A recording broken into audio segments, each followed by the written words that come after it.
So we also have some spinach in here. We'll put some spinach in there. And we don't want it too complicated. So we've got our rice and our garlic that I had cooked in the crock pot with olive oil. And we're just gonna go ahead and put the lid on it.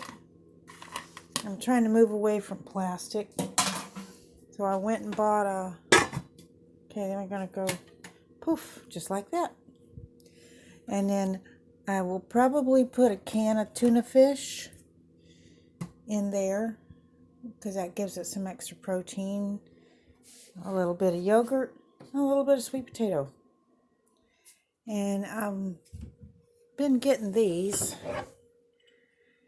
because they're much better to store your stuff in than plastic. So what we'll do,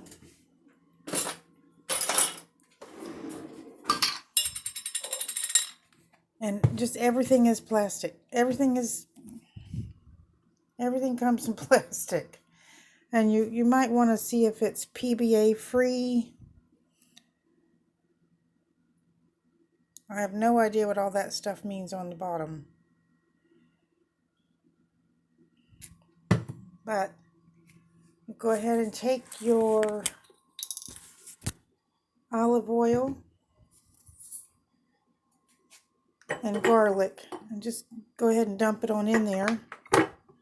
And I'll probably have to remove that green section to take the garlic out. One of these times I'll make fish. I like these tilapia. They're individually frozen, sealed, so they stay fresh, because I can't eat 30 of them very fast.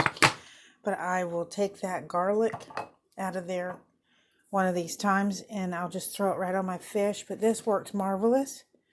I've got a whole container, and I like to just put this in the dog food. I put a little bit in Jack's blended diet, not very much. Again, not very much sweet potatoes. Keep it little dab will do ya. You don't want too much vitamin A. You don't want to upset the stomach. And I'll go ahead and put those garlic pieces on my fish a couple times, and they're just delicious. So these ball jars, they work out to about 75 cents a piece if you buy them in a big, like 12. I think I got 12 of them for under $10 at Walmart. And they're just a lot better to go ahead and store your stuff in. And they just look nice, too. You can put your salt in it. You can put your pepper, your condiments, anything that you want. You can get these in different sizes. And they just look pretty in the cabinet, too. All right, so we've got our stuff cooking. And we'll come back and mix it up later, as soon as it's finished.